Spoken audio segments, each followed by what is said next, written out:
जय हिंद। एक बार फिर से स्वागत है इस नए वीडियो पे।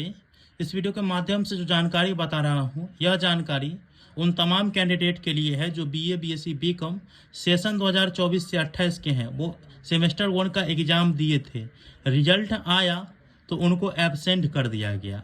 जबकि वो इंटरनल एग्ज़ाम हो या एक्सटर्नल एग्ज़ाम हो, वो सभी एग्ज़ाम दिए थे, फिर भी उनको एब्सेंट कर दिया गया है। और उनको अपना रिजल्ट सुधार करने के लिए क्या क्या करना पड़ेगा वो आप लोगों को इस वीडियो के माध्यम से बताऊंगा। साथ में एप्लीकेशन कैसे लिखना है, कौन कौन से डॉक्यूमेंट आपको कॉलेज में जमा करना है या यूनिवर्सिटी में जमा करना है, सभी चीज़ आप लोगों को इस वीडियो के माध्यम से बता रहा हूँ। वीडियो को शुरू से अंत तक देखिएगा। वीडियो अच्छा लगे लाइक करके चैनल को सब्सक्राइब करके और नोटिफिकेशन को ऑन करके जरूर रखिएगा। देखिए, आप लोगों को मैं बता देना चाहता हूँ, यदि आपने इंटरनल हो, एक्सटर्नल हो, एग्जाम दिए हैं, एब्सेंट कर दिया गया है, तो सबसे पहले आप लोगों को ये एप्लीकेशन लिखना है। तो एप्लीकेशन किस प्रकार से लिखना है वो आप लोग यहाँ पे देख सकते हैं। आप चाहे तो इसका वीडियो को एक बार सेव करके रख लीजिए, देख लीजिए आप लोग। वैसे मैं आप लोगों को पढ़ के सुना देता हूँ। एप्लीकेशन आप लोगों को इस प्रकार से लिखना है कि सेवा में श्रीमान परीक्षा नियंत्रक महोदय, जो आपका विश्वविद्यालय होगा। जैसे मैं ललित नारायण मिथिला विश्वविद्यालय कैंडिडेट के लिए लिख रहा हूँ, तो यहाँ पे ललित नारायण मिथिला विश्वविद्यालय, तो अपने विश्वविद्यालय का नाम यहाँ पे लिखेंगे। इसके बाद द्वारा, ठीक है, प्रधानाचार्य महोदय, आप अपने कॉलेज का नाम यहाँ पे लिखेंगे, ठीक है। इसके बाद फिर से आप लोगों को द्वारा लिखना है, और जहाँ पे आपका परीक्षा हुआ है तो केंद्राधीक्षक महोदय, और उस सेंटर का नाम यहाँ पे आप लोगों को लिखना है, ठीक है। आपके एडमिट कार्ड पे देखने को मिल जाएगा। तो ये चीज़ आपको समझ में आ गया। इसके बाद जो है आप लोगों को विषय देखिए, विषय क्या लिखना है। स्नातक प्रथम सेमेस्टर, आपका जो भी सेशन होगा वो आप लोग देखिएगा, परीक्षा फल में सुधार करवाने के संबंध में, ठीक है, या करने के संबंध में आप लोग दीजिएगा। इसके बाद महाशय, इसके बाद एप्लीकेशन इस प्रकार से लिखना है कि सविनय निवेदन है कि मैं, अपना नाम यहाँ पे लिखेंगे, अपना नाम यहाँ पे आप लोगों को लिखना है, नाम। इसके बाद अपना जो यूनिवर्सिटी रोल नंबर है वो यहाँ पे लिखेंगे, आपका सेशन जो होगा वो यहाँ पे लिखेंगे, और यहाँ पे आपके कॉलेज या यूनिवर्सिटी के आप अपने जो स्ट्रीम है, आर्ट में आर्ट है तो आर्ट, कॉमर्स है तो कॉमर्स, साइंस है तो साइंस, तो यहाँ पे आप लोगों को लिखेंगे। और आपका जो मेजर सब्जेक्ट है वो मेजर सब्जेक्ट का नाम यहाँ पे लिखना है। का छात्र होंगे तो छात्र, छात्रा होंगे तो छात्रा हूँ लिखेंगे। मैंने अपने सभी पेपर, चाहे वो इंटरनल हो, एक्सटर्नल हो, की परीक्षा विश्वविद्यालय/कॉलेज द्वारा निर्धारित तिथि एवं समय पर दिया हूँ, ये आपको लिखना है। इसके बाद जब विश्वविद्यालय द्वारा परीक्षा फल जारी किया गया तब मुझे पेपर, जो आपका पेपर होगा, जो मेजर होगा, माइनर होगा, मल्टीडिसिप्लिनरी, जो भी अपना पेपर का नाम लिखिएगा और सब लिखिएगा, मैं एब्सेंट कर दिया गया है, जबकि मैंने परीक्षा में उपस्थित था, ये आपको लिखना है।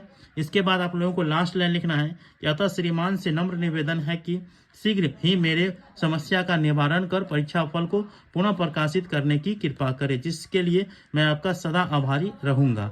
और यहाँ पे आपका आज्ञाकारी छात्र होंगे तो छात्र, छात्रा होंगे तो छात्रा। ये चीज़ लिखने के बाद आपको जो कॉपी है आप लोगों को दूसरा वाला लेना है। ये थोड़ा मैंने बड़ा बड़ा लिख दिया हूँ आप लोगों को समझाने के लिए, तो आप अपने स्तर से लिखिएगा। अब स्टूडेंट अपना नाम यहाँ पे लिखेंगे, ठीक है। इसके बाद विश्वविद्यालय का जो रोल नंबर है यहाँ पे लिखेंगे, रजिस्ट्रेशन नंबर लिखेंगे, आप अपने मेजर विषय का नाम लिखेंगे, अपना मोबाइल नंबर लिखेंगे, अपना सेशन लिखेंगे, और डेट, जिस डेट को जमा करेंगे वो डेटा यहाँ पे आप लोगों को लिखना है। देखिए, यहाँ पे भी डिटेल लिख सकते हैं, और अपना सिग्नेचर यहाँ पे आप लोगों को कर दीजिएगा, अच्छा रहेगा। और देखिए, जरूरी दस्तावेज में क्या क्या आप लोगों को लगेंगे, तो ये चीज़ आपको समझना जरूरी है। सबसे पहले आपका जो ऑनलाइन के माध्यम से मार्कशीट आया होगा वो मार्कशीट आपको प्रिंट करा लेना है। इसके बाद आपके पास एडमिट कार्ड होगा, एडमिट कार्ड को भी आप लोगों को फोटो स्टेट कर लेना है। और मेमो, ये जो मेमो होता है ना, मेमो आप अपने जिस भी सब्जेक्ट में आपको एब्सेंट कर दिया गया, जैसे आपको मान लीजिए कि इंटरनल एग्जाम में, इंटरनल में किया है, ठीक है, तो इंटरनल तो आपका कॉलेज में होगा, तो कॉलेज में से ही आपको मेमो लेना है, अटेंडेंस, कि मैंने उस तिथि को उस पेपर का एग्जाम दिया था, तो आप मेमो अटेंडेंस बनाए होंगे, तो वो चीज़ आपको अपने कॉलेज में या आपका जो कॉलेज है उसमें आप लोगों को मिलेगा, तो ये चीज़ आप याद रखेंगे। साथ में आपको यहाँ पे आप लोगों को करना क्या है, जो मेमो है आप लोगों को, अगर एक्सटर्नल एग्जाम में होगा, ठीक है, एक्सटर्नल एग्जाम में, तो एक्सटर्नल एग्जाम आपका जहाँ पे हुआ होगा तो सेंटर का नाम आप लोगों को पता होगा, तो सेंटर पे जा करके ये मेमो जो है आपको लेना पड़ेगा। मेमो लेने के लिए आपको सबसे पहले तो यही एप्लीकेशन लिखना पड़ेगा। ये जो आप एप्लीकेशन देख रहे हैं, इसे अपने कॉलेज में जाकर के पहले वेरीफाई कराना पड़ेगा। तो आपका जब वेरीफाई हो जाएगा तो उसके बाद जो है आप उसे सेंटर पे ले जाइएगा। सेंटर पे ले जाने के बाद इसे सेंटर वाले जो केंद्राधीक्षक महोदय होंगे वो चेक करेंगे। उसके बाद जो है आपको यहाँ पे वो सेंटर वाले सिग्नेचर करेंगे, उसके बाद जो है वो अपना कॉलेज का मोहर मारेंगे और उसके बाद जो है आपको मेमो दिया जाएगा। तो सबसे पहला काम क्या करना है, पहले आपको अपने कॉलेज में जाना है, या मैं आप लोगों को बता देता हूँ। एप्लीकेशन ये वाला लिखना है, ठीक है। इसके बाद आप लोगों को कॉलेज में जाना है। तो कॉलेज में आपको पहले जाना है। तो कॉलेज में आपको मेमो में यहाँ पे ये एप्लीकेशन है, इसे वेरीफाई कर दिया जाएगा कॉलेज के द्वारा। तो उसके बाद जो है आप लोगों को जाना है सेंटर पे, जहाँ भी आपका इंटरनल होगा तो आपके कॉलेज में ही सेंटर है, और एक्सटर्नल होगा तो आपको जो वहाँ सेंटर दिया गया था वहाँ पे आप लोग जाना पड़ेगा। तो यहाँ पे इसके बाद आप लोगों को सेंटर पे जाना है। तो सेंटर से आपको एक्सटर्नल एग्जाम का मेमो मिलेगा, इंटरनल एग्जाम का मेमो आपको कॉलेज से मिलेगा। तो उसमें आपको पता चल जाएगा कि आपने अटेंडेंस शीट आपके पास है, वो वहाँ से मिल जाएगा। बाकी आप लोगों को ये एप्लीकेशन लिखने के बाद आप चाहे तो कॉलेज में जमा करिएगा समय से पहले, और अगर आपको कॉलेज में जमा नहीं करना है, विश्वविद्यालय में ही जमा करना है, तो आप विश्वविद्यालय में भी जाकर के ये एप्लीकेशन जो दस्तावेज है यहाँ पे आप लोगों को मैंने बता दिया है, ये दस्तावेज। इसके बाद जो एप्लीकेशन फॉर्म है, ये एप्लीकेशन फॉर्म लेकर के आपको जमा करना पड़ेगा। तो प्रिंट आउट करके वो कॉपी रख लीजिएगा। इसके बाद आधार कार्ड एक जो है ना, आप लोगों को आधार कार्ड की फोटो स्टेट आप लोगों को जमा कर देना है, संलग्न कर देना है। तो 5 चीज़ आप लोगों को जमा करते वक्त रखना है, ये चीज़ आप लोगों को देना है, ठीक है। बाकी आप लोगों को सभी जानकारी समझ में आ चुका होगा।